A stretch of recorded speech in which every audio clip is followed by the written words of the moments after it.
Assalamualaikum warahmatullahi wabarakatuh. Perkenalkan nama saya Laurencia Puspita dengan NIM L0211813136. Saya merupakan salah satu mahasiswa dari kelas dasar AMDAL kelas A. Berikut saya akan menjelaskan mengenai salah satu kerangka acuan analisis dampak lingkungan yang berjudul yaitu Rencana Kegiatan Pembangunan Pembangkit Listrik Tenaga Gas Uap atau PLTGU dengan kapasitas 1.760 MW, jaringan transmisi, pipa gas, pipa air pendingin, rumah pompa, jeti, serta fasilitas terapung dan unit regasifikasi secara terintegrasi di Kabupaten Karawang, Kabupaten Subang, dan Kabupaten Bekasi, Provinsi Jawa Barat. Adapun latar belakang dari kegiatan kali ini yaitu sasaran strategis yang ingin dicapai dalam Rencana Umum Penyediaan Tenaga Listrik atau RUPTL antara tahun 2018 sampai tahun 2027 adalah tersedianya pasokan tenaga listrik yang cukup, handal, dan efisien guna mengantisipasi pertumbuhan konsumsi tenaga listrik dan mendukung terciptanya ketahanan energi. Untuk mendukung terciptanya ketahanan energi tersebut, PT Jawa Satu Power yang merupakan konsorsium antara PT Pertamina Persero, Marubeni Corporation, dan Sojit Corporation berencana untuk melakukan kegiatan pembangunan dan pengoperasian pembangkit listrik tenaga gas dan uap atau PLTGU.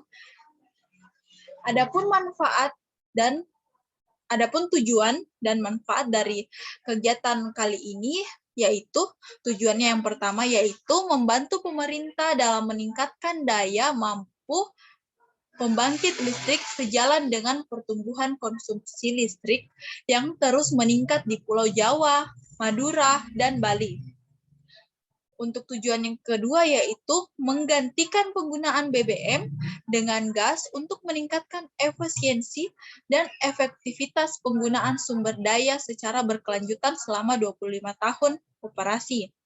Adapun manfaat dari kegiatan ini yaitu yang pertama manfaat bagi pemerintah. Pembangunan PLTGU Jawa 1 secara terintegrasi dengan pembangunan LNG FSRU dan Sutet 500 kF akan meningkatkan daya mampu pembangunan pembangkit listrik dalam waktu singkat guna mengantisipasi pertumbuhan konsumsi listrik yang bermuara pada peningkatan perekonomian wilayah. Manfaat yang kedua yaitu manfaat bagi masyarakat, yaitu mendukung laju peningkatan perekonomian wilayah khususnya di Kabupaten Karawang, Kabupaten Bekasi, dan Kabupaten Subang. Adapun manfaat yang ketiga yaitu manfaat bagi pemrakarsa, yaitu ikut membantu menyukseskan program pemerintah pusat dalam menambah kapasitas pembangkitan dan memenuhi proyek strategis nasional sebesar 35.000 MW.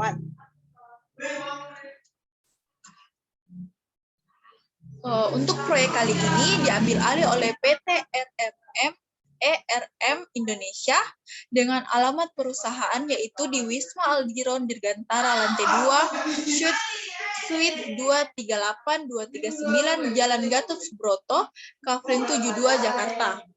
Dengan nomor telepon yang tertera dan nomor faks yang tertera.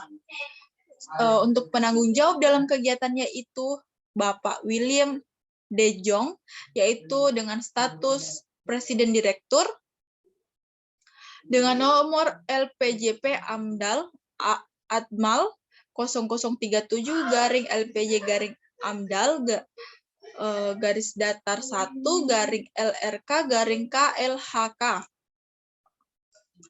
Adapun tim penyusun dalam proyek kali ini, penyusun AMDAL-nya yaitu untuk anggota tim dalam ahli perikanan ada Krisnandar SPI MSI, untuk ketua atau ahli dalam lingkungan ada Dr. Insinyur Beni, untuk ahli dalam fisik kimia ada Bapak Agung Pandu Dewanta, untuk ahli dalam kualitas air ada Bapak Ihsan Abdul Aziz. Nah, selanjutnya untuk tim tenaga ahli, yang pertama yaitu dari ahli oceanografi ada Ibu Endang Sri Puji Lestari. Untuk ahli transportasi laut ada Dr. Denny Ahmad Subur. Untuk ahli kualitas udara ada Dr. Mon Kania Dewi, dan seterusnya dalam ahli kebisingan, ahli hidrologi, ahli geologi, ahli biologi, terus untuk ahli sosial budaya, ahli kesehatan masyarakat, dan ahli kualitas air dan benda air dapat dibaca pada tampilan yang tertera. Nah, untuk yang ketiga yaitu ada asisten tenaga ahli. Nah, untuk asisten ahli kualitas udara dan kebisingan ada Ines Erawati Rahmani. Untuk asisten ahli sosial ekonomi ada Rifyan Ruhman, dan asisten ahli sosial ekonomi yang kedua yaitu Mary Purnahmasari.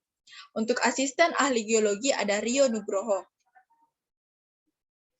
Nah, tahapan kegiatan dalam proyek ini ada 3 tahap. Yang pertama tahap prakonstruksi, tahap konstruksi, dan tahap operasi.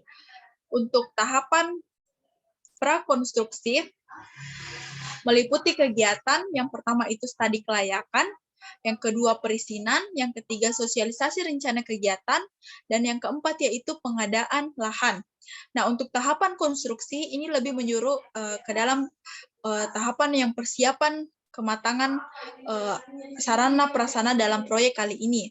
Yang pertama yaitu penerimaan tenaga kerja konstruksi, mobilisasi peralatan dan bahan melalui laut dan darat.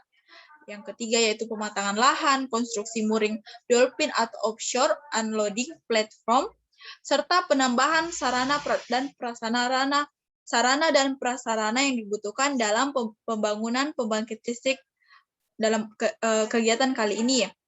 Nah, yang ketiga yaitu tahap operasi. Tahap operasi ini lebih kepada tahapan pengoperasian dari sarana dan prasarana yang telah disediakan. Dan tahap operasi ini diawali dengan penerimaan tenaga kerja operasi. Selanjutnya yaitu rencana kegiatan yang akan dilakukan.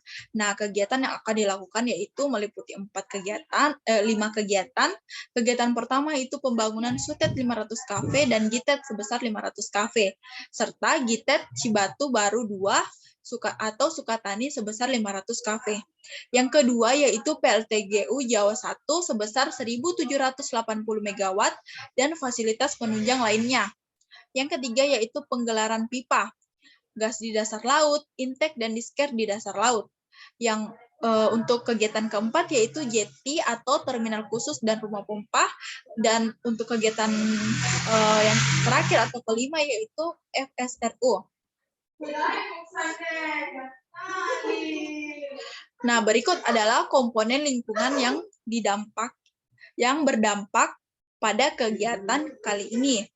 Yang pertama yaitu sosial budaya, yang kedua sosial ekonomi, yang ketiga kependudukan, yang keempat kualitas udara, yang kelima kebisingan, yang keenam kesehatan masyarakat, yang ketujuh transportasi, yang kedelapan getaran, yang kesembilan hidrologi, yang ke-10 tanah, yang ke-11 adalah kualitas air laut, yang ke-12 yaitu flora darat, yang ke-13 yaitu fauna darat, yang ke-14 yaitu biota air, yang ke-15 yaitu oceanografi, dan yang ke-16 yaitu medan listrik dan medan magnet.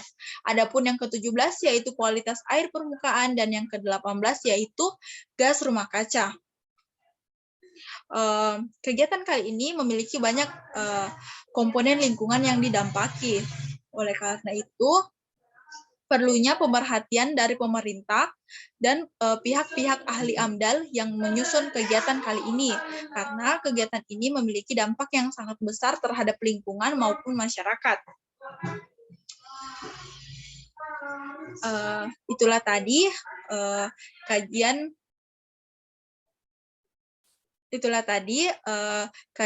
tinjauan analisis data, analisis dampak lingkungan yang sempat saya sampaikan. Kurang dan lebihnya mohon dimaafkan. Saya akhiri. Assalamualaikum warahmatullahi wabarakatuh.